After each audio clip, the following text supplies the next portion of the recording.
Let me comment a little more broadly on the whole sectarian issue. I was just in Kirkuk the other day on this most recent trip, and my message to them was they're going to have to solve their own problems because we're leaving.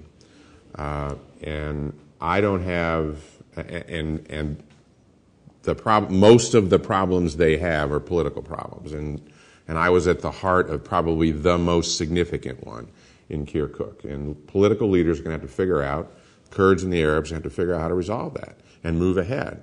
Now, I have been actually taken back, as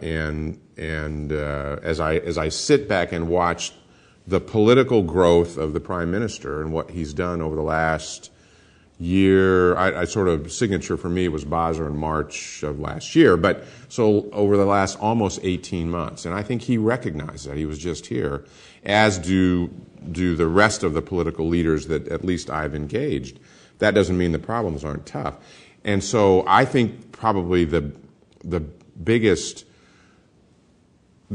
threat long term would be the breakout of sectarian violence. And then I would extend that to your question about the sectarianism inside the military.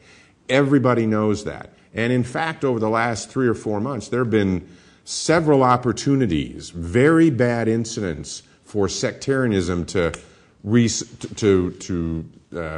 its ugly head. It didn't happen. And we recognize that they cannot have a sectarian military. They've got to have a national military and a national police force, which they do. And in fact, the National Police Force has had a pretty significant positive impact in Mosul.